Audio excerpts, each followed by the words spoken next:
Over the past few months, I've been studying more than 7,000 companies. Out of all of them, there are only about 45, 44 technically that truly stood apart.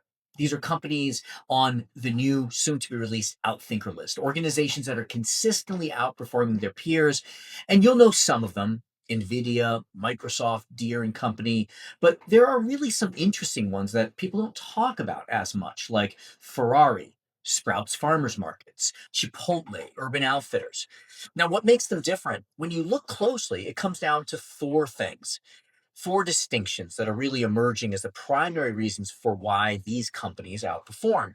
And the best way to understand them, I'm finding, is through the metaphor of a sailboat. Let's start with the winds, headwinds and tailwinds. Every sailor knows you can't control the wind, but you can read it, position for it, and tack against it when needed. Take NVIDIA. For years, they were known mainly for powering high end video games. But they made a bold bet that their GPU chips could be applied to parallel computing and eventually to artificial intelligence. That bet meant that when the AI gusts arrived, they weren't just ready, they were in the perfect position. Today, their chips are the backbone of AI, and demand is so high that hyperscalers and governments literally compete to buy them. That's what it looks like to catch a tailwind. 20% of the companies on the Outthinker list primarily outperform for this reason.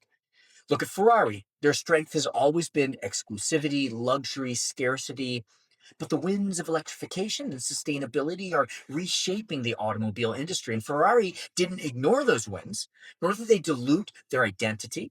Instead, they are carefully integrating electrification into their future models, making sustainability part of their story without losing the mystique.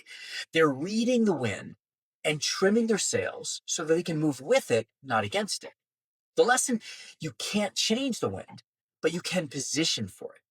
And the question is, are you leaning into the winds shaping your industry, or are you fighting them head on? Next, we look at the hull or the business model. Now, imagine this hull: the curves, the lines, the keel that cuts through the water. A deep keel gives stability in rough seas. A shallow draft allows you to maneuver close to shore. Whatever the design, the hull determines how efficiently the boat moves. Changing the hull, that takes time. You have to take the boat out of the water. It's not something you do every season. And the same is true of a business model. Done right, it compounds strength year after year. 20% of the companies on the Outthinker list primarily outperform for this reason: their business model. Think of Intuitive Surgical, for example. It's the maker of the Da Vinci robotic surgical system. Their hull was designed decades ago. Sell the robot once, then generate recurring revenue every time it's used. Each procedure requires instruments, accessories, training, all of which come back to Intuitive. And every new hospital that adopts the system deepens their moat because surgeons trained on the Da Vinci don't switch easily. That hull design compounds with each gust of demand. Or Sprouts Farmers Market, their hull is very different. They build a model around smaller format grocery stores focused tightly on fresh, healthy, natural foods. Instead of sprawling stores trying to be everything to everyone, Sprouts created a disciplined, health centric format. That hull is perfectly suited to consumer tailwinds around health and wellness. And it's working while many groceries struggle. Sprouts is quietly and profitably expanding. So ask yourself, is your business model, your hull, built to create a compounding advantage? With each gust of wind, does your boat pull a little further ahead of the competition? Next, we're going to look at crew and equipment, which we're going to call execution. Now, picture the deck of that sailboat in motion. The crew races across, hauling sheets, trimming sails, grinding winches, securing cleats. Every adjustment matters. If they're out of sync, the boat lurches or stalls. And even the best crew will be slowed down by poor equipment: frayed ropes or jammed pulleys, stuck winches. 18% of the companies on the Outthinker list primarily outperform for this reason. And here's the key: even if two boats have the same hull, are headed following the same winds in the same way, and even following the same captain's commands, one can still win. Why? Because one executes better than the other. Execution is about synchronization of people and tools. In business, that means culture, incentives, processes, systems. Consider Toyota. Their strategy isn't unique. Hybrids are no longer novel, but Toyota executes more consistently and reliably than almost everyone else. Their lean discipline translates into efficiency, resilience, and trust. That's why other automobile makers struggle. Toyota surges past them in performance. Or Singapore Airlines. At the end of the day, they sell the same thing every airline sells: a seat from one city to another. Yet they consistently outperform because they execute better. Punctual flights, attentive service, operational precision. Execution turns a commodity into an advantage. So the reflection is this: when strategy seems to fail, maybe it's not the commands, maybe it's not the business model, maybe it's not the reading of the winds, maybe it's the crew, their operating norms, their tools, their systems that determine whether the boat surges ahead or falls behind.